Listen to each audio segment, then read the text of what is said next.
금융투자상품의 정의에 대해서 살펴보겠습니다.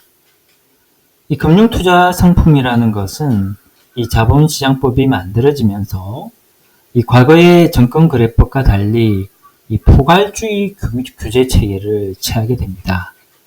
즉 과거에는 정권거래법에서 열거하는 상품 하나하나에 대해서 규제를 하는 그런 방식을 취했다고 하면, 자본시장법에서는 크게 추상적으로 금융투자상품이라는 개념을 정의하고 거기에 포섭이 되면 바로 규제에 들어가는, 그래서 그물망을 아주 넓혀놓은 그런 규제 체계를 취하고 있습니다. 그래서 이 규제를 위한 큰 개념으로, 일종의 도구 개념으로 금융투자상품이라는 개념을 자본시장법 제3조에서부터 정의하고 있습니다. 그럼 한번 금융투자상품의 정의를 AI 음성으로 한번 조문을 들어보겠습니다. 자본시장법 제3조 제1항.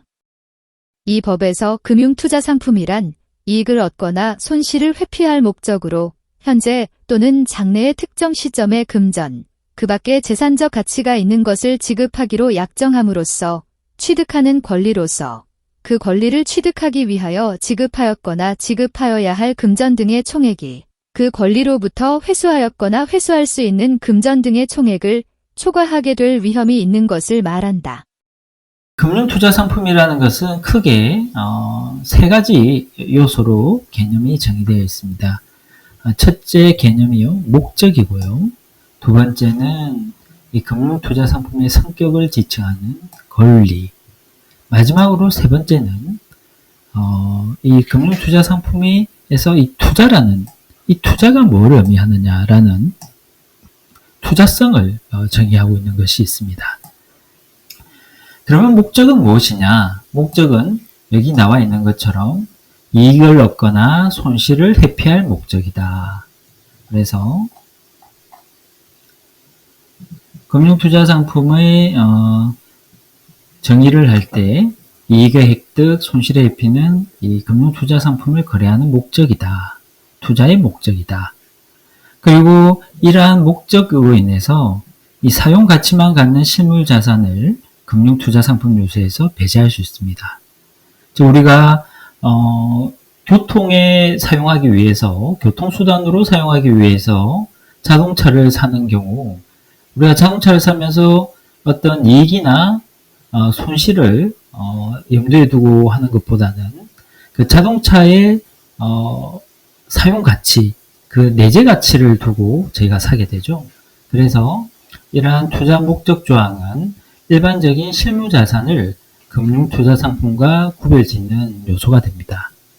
두 번째가 이제 권리라는 걸 하고 있죠. 이 권리라는 것이 이 금융투자상품의 이제 성격을 나타냅니다. 주식이나 이제 채권 이런 것이 다 이제 금융투자상품의 한 종류가 될 텐데요. 우리가 주식을 취득하면 주주로서의 지위를 가지게 되죠. 물론 채권 같은 경우에는 원금을 회수할 수 있는 권한, 그리고 돈을 빌려준 데에 대한 이자를 지급받을 수 있는 권리, 이런 것들이 이제 생겨나게 됩니다. 그래서 금융투자상품의 두 번째 개념 요소는 이 계약상의 권리라는 건데요. 이 계약상의 권리라는 것은 현재 또는 장래의 특정 시점에 금전을 주겠다. 재산적 가치가 있는 것을 줘서 투자를 하겠다. 그러면 그 투자에 대한 반대급부로서 이 계약상 권리가 생겨난다는 이런 개념입니다.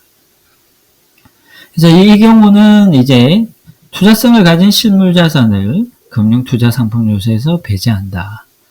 제가 앞에서 자동차를 예로 들어, 자동차 같은 경우는 사용가치만 갖기 때문에 손익, 이익 획득이라든지 손실의 회피라는 목적이 없어서 금융투자상품이 아니라고 말씀드렸습니다만, 또 실물자산 중에는 사용가치 이외에도 투자성을 가진 것들이 제법 있습니다. 제일 대표적인 예가 아파트라고 할 수 있겠죠. 사실 우리는 아파트에서 안락한 주거 생활을 하고 이제 기본 개념을 갖고 있었지만 현대 사회에서 특히 우리 한국 사회에서의 아파트는 굉장히 재테크의 수단으로 이용되고 있습니다. 그래서 그 시세 차익을 노리고 아파트를 사는 경우가 예전에 상당히 많았었는데요. 그런 경우라면 이 아파트도 이익의 획득 또는 손실의 회피, 특히 이제 이익의 획득이 되겠죠. 이익의 획득을 목적으로 하니까 금융투자 상품이 아니냐라고 좀 문제가 될 수 있겠습니다만 저희 자본시장법상 규정에서는 이 계약상의 권리라는 속성을 가져야 된다. 근데 이제 아파트라는 것은 권리가 아니라 물건이죠. 그렇다 보니까 이 아파트 같은 투자성을 가진 실물 자산을 이 금융투자 상품에서 이제 제외를 시킬 수 있게 됩니다. 그 밖에도 이런 계약상의 권리라는 속성을 저희가 정의 개념에 넣음으로써 이 계약 외로 발생하는 신용 위험이라는 것을 금융투자 상품 요소에서 배제할 수 있게 됩니다. 이 신용 위험이라는 것은 결국은 내가 돈을 빌려줬거나 돈을 투자했을 때 그 돈을 떼일 위험입니다. 돈을 잃을 위험인데요. 이런 돈을 잃을 위험이라는 것은 어떤 경제적 요인으로 인한 것이지 이것이 어떤 계약상으로 생겨나는 그런 위험이 아니죠. 이런 계약상의 권리라고 그 속성을 한정을 하면 계약 외로 발생하는 어떤 경제적 요인, 그 채무자의 개인적인 경제적 상황 같은 이 신용 위험은 이 금융투자 상품에서 이제 제외가 될 수 있습니다. 그리고 이제 가장 중요한 것인데요. 금융투자 상품은 다른 금융상품과 달리 투자라는 말이 들어갑니다. 즉, 이 투자성이라는 것이 굉장히 중요한데, 이 투자성이 무엇이냐라고 하면은, 수금액이, 이게 이 투자 원금보다 적게 된다. 즉, 투자 원금이 이 회수 금액을 초과한다고 하니까, 이 투자 금액이 더 많이 들어가고, 회수 금액은 더 적어진다. 즉, 손실 본다는 거죠. 이런 손실 위험을 이 투자성이라고 합니다. 그래서 제가 투자성을 다시 한번 정리를 해보면 원본 손실 가능성을 투자성이라고 하고요. 이 원본 손실 가능성은 이 지급하였거나 지급해야 할 원본이 회수 가능한 금액, 권리로부터 회수할 수 있는 금액을 초과하게 될 위험, 즉 원금이 회수금보다 더 많아진다. 그러니까 본전도 못 찾을 위험이 있다라는 것이 이 투자성이라고 합니다. 그리고 이제 유의해야 될 것은 이러한 원본 손실 가능성은 이 시장 위험을 의미한다. 이게 무슨 이야기냐고 하면요. 이 채권이라는 것, 즉 회사가 채권을 발행해서 돈을 빌릴 때 회사가 망하면서 돈을 못 갚을 수도 있죠. 그것은 이제 신용 위험에 속합니다. 그래서 이런 신용 위험을 두고 이 투자성이라고 하지 않습니다. 왜냐하면 특히 이제 채권과 같은 경우에는 법적으로 보면 돈을 100만 원 빌려주면 이자를 따로 챙기는 이 외에 100만 원을 반드시 상환받을 수 있지 않습니까? 그래서 가령 1년 만기로 연 10% 이자로 100만 원을 빌려줬다라고 하면 저는 100만 원을 빌려주게 되고 그 회수 금액은 110만 원이 되죠. 그래서 채권 같은 경우에는 이 금융투자 상품에 정의에 안 들어가는 것처럼 보입니다. 왜냐하면 항상 회수 금액이 더 크거든요. 원본 이외에도 이자를 받으니까요. 하지만은 지금 자본시장법에서 말하는 투자성이라는 것은 자본시장법에서는 이 채권이라는 것도 채권 시장에서 거래가 되면 거기에 대한 가격이 있고 그러면 그 가격이 올랐다가 내렸다가 하는 현상이 발생하는데 이 가격이 내리는 현상으로 인해서 내가 손해를 보는 것 그것을 이 금융투자 상품의 투자성이라고 봅니다. 시장 이자율이 올라가면 채권 가격은 하락하게 됩니다. 그렇게 이제 채권 가격과 이자율은 반비례 관계에 있게 되는데요. 그래서 결국은 제가 채권을 하나 사서 이자를 받고 있는데 시장 이자율이 막 오른다. 그러면은 나의 채권 가격은 하락을 하기 때문에 그것을 다른 사람에게 넘겨도 제가 처음 산 가격보다는 낮게 받아서 이제 투자 손실이 발생하게 됩니다. 그러면 이 원본 금액과 해수 금액은 어떻게 측정하느냐? 어떻게 하면 이제 본전도 못 찾는다라고 이야기를 하는데, 그러면 본전이 무엇을 의미하고, 그리고 더 벌어들이는 것, 해수 금액은 무엇을 의미하느냐를 또 자본시장법에서는 좀 더 구체적으로 규정을 하고 있습니다. 그래서 원본을 계산할 때는 이게 투자에 들어가는 돈만을 의미하지, 내가 투자를 하기 위해서 다른 금융기관 관계자들에게 수수료를 주거나 이 투자에 직접 사용되지 않는 금액은 이 원본에 포함을 시키지 않고요. 해수 금액을 계산할 때는 직접 내 손에 들어오는 것은 아니지만 금융투자 상품의 정의처럼 이 권리로부터 발생하는 해수 금액, 그래서 분명히 투자 결과는 포함되지만 이제 도중에 저한테 전달되는 과정에서 누가 그것을 수수료 명목으로 가져가더라도 일단 그거는 투자의 결과니까 그거는 이제 해수 금액에 넣겠다. 그래서 뭐 그런 종류의 수수료로 환매 수수료, 해지 수수료, 그리고 세금과 같은 것들이 있다고 있습니다. 그래서 세금도 국가로 들어가긴 하지만 투자 결과로 인해서 발생한 돈 중에 일부를 주는 것이기 때문에 세금도 해수 금액에 들어간다. 이렇게 이해를 하시면 되겠습니다. 다른 현실적인 실무 상황이라든지 고객의 편의 등을 고려했을 때 너무 팍팍하게 들어가는 것이 오히려 전체적인 틀에서 바람직하지 않은 경우에는 이 금융투자 상품의 개념을 가지고 있다고 하더라도 여기서 제외해버리는 그런 예가 몇 가지 있습니다. 그래서 그 법에서 그렇게 정하고 있는 경우가 원화표시 양도성 예금증서, CD라고 하죠. 양도성 예금증서 많이 들어보셨을 겁니다. 그리고 관리형 신탁의 수익권, 이것이 자본시장법에서 정하고 있는 거고요. 시행령에서 따로 특별히 정하고 있는 것이 스톡옵션, 주식 매수 선택권이 있습니다. 그래서 이제 양도성 예금 증서는 무기명 예금 통장이라고 보면 됩니다. 양도성 예금 증서라는 것은 그 예금자 명의를 공란으로 하는 겁니다. 그래서 누가 오든지 그 예금 통장만 들고 있으면 그 통장을 가지고 있는 사람에게 준다.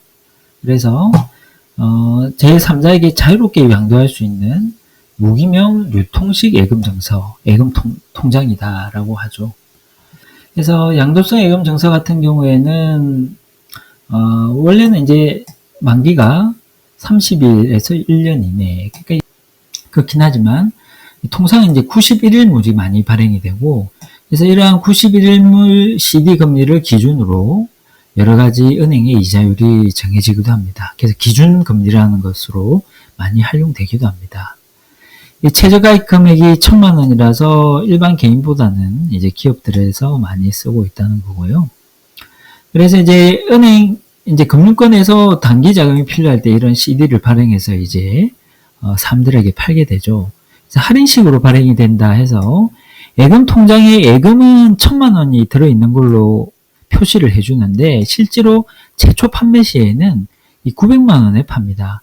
그러니까 이 CD를 갖다가 900만 원에 산 사람은 이 91일물 같으면 91일 동안 들고 있다가 은행에게 1,000만 원을 달라고 할 수 있는 거죠. 그러니까 이자가 100만 원이나 된 거죠. 예, 그러니까 이 금리상으로 보면 이게 91일이면 3개월에 불과하기 때문에 이 금리 변동이 미미하다. 이 CD 가격이 3개월 동안 시장 이자율 변동에 의해 가지고 처음 할인 발행 금액은 900만 원이었는데 나이가 제3자에게 팔려고 하니까 시장 이자율이 변동돼 가지고 이게 800만 원짜리가 돼버렸더라. 그럼 800만 원에 밖에 못 팔잖아요. 그럼 자기가 최초로 산 900만 원 빼기 800만 원 되니까 100만 원 손실 보지 않습니까? 그런 게 이제 투자성이라고 하는 것인데 왜 변하겠느냐. 그래서 통상 만기가 짧아서 권리 변동이 미미하니까 이 가격 위험이라는 것도 거의 없다. 그래서 이 금융투자 상품에서 제외하게 됐습니다. 그럼 이제 관리형 신탁이라는 것인데요. 이 관리형 신탁에 이렇게 위탁자, 재산을 맡긴 사람의 지시에 따라서만 처분을 해야 되거든. 기속되거든. 잘못하면 처분이 안 되고, 위탁자의 지시를 따르거나, 또는 아주 보수적으로 이 맡은 재산을 보존하거나, 또 크게 성질이 변하지 않는 범위 내에서 이용 개량하는 것. 이것만 소극적으로 할 수 있는 것을 이제 관리형 신탁이라고 합니다. 이러한 신탁, 관리형 신탁에 해당되려면은 이 수익 정권을 발행하는 신탁이어서는 안 된다. 근데 관리형 신탁이 되기 위해서는 유통하고 이렇게 하게 되면 사실 뭔가 좀 자유롭게 처분도 하고 운용을 해야지 이게 뭐 유통에서 어떤 가치가 발생하거든요. 그래서 관리형 신탁이 된다고 하는 것은 수익 정권을 발행하지 않는다는 뜻이다라고 이게 명시를 하고 있고, 이런 걸 다 만족을 시켰는데 신탁받은 재산, 즉 신탁으로 맡기는 재산이 금전이면 관리형 신탁 아니다. 사실 금전 신탁이라는 것도 그 위탁자의 지시에 따라서 운용이 돼야 되는 게 맞습니다. 근데 이게 사실 이 금전 신탁을 대부분 이 은행에서 상품으로 취급하고 있는데요. 은행이 그 금전 신탁 맡긴 고객의 지시를 받아서 이렇게 관리를 하고 있지 않죠. 이제 현실적으로는 금전 신탁이 관리형 신탁의 개념에는 속할 수 있어도 실무상 워낙 관리형 신탁과는 거리가 멀게 운용되기 때문에 그러한 현실을 고려해서 이 금전 신탁은 이 관리형 신탁에 넣지 않겠다라고 이렇게 법에서 정하고 있습니다. 그럼 왜 관리형 신탁은 금융투자상품에 들어가지 않느냐? 일단 관리형 신탁은 수탁자가 막 자유롭게 처분하면서 이익을 남기는 이윤을 추구하는 행위를 하지 않아서 운본 손실 가능성이 작고, 수탁 재산이 뭐 부동산이면 부동산, 뭐 동산이면 동산, 그것이 그 해당되는 시장에서 이렇게 바뀌는 거라서 이게 결국은 투자자 보호 필요성이 낮다. 즉 관리형 신탁을 금융투자 상품으로 넣어서 투자자 보호 대상으로 할 필요가 있겠냐라는 정책적 고려로 인해서 금융투자 상품에서 제외하게 됩니다. 이 스톡옵션이라는 것은 이제 회사의 임직원이 일정 기간 내에 미리 정해진 행사 가격으로 회사의 주식을 취득할 수 있는 권리라고 합니다. 즉 이제 회사의 임직원이라서 일정 기간 근로를 하게 되면 다른 사람보다 더 싼 가격으로 회사의 주식을 취득할 수 있는 그런 스톡옵션을 저희가 알고 있죠. 근데 이 임직원들이 스톡옵션 취득하면서 돈을 주는 경우가 없죠. 그냥 일을 하면서 그 일에 대한 대가이기 때문에. 또 이제 이 투자성이라는 게 가격 변동 위험이라고 했죠. 투자자들 간에 뭐 처음 취득해서 그걸 갖다 이제 서로 사고 팔면서 가격 변동 위험이 많이 발생하게 되는데, 그런 사고 파는 어떤 유통의 가능성이 이 스톡옵션에 대해서는 거의 없겠죠. 회사에서도 그 임직원 개인에 대해서 부여를 한 거지, 그걸 갖다가 누구한테 팔아라고 준 건 아니죠. 팔고 싶다면 스톡옵션을 행사를 해서 주식으로 만든 후에 팔 수가 있을 겁니다. 그래서 결국 스톡옵션 자체는 이 금융투자 상품으로 조금 보기 어렵다라고 판단을 해서 대통령령에서 이 스톡옵션을 금융투자 상품에서 제외하고 있습니다. 네, 이상 금융투자 상품의 정의에 대해서 설명을 드렸습니다.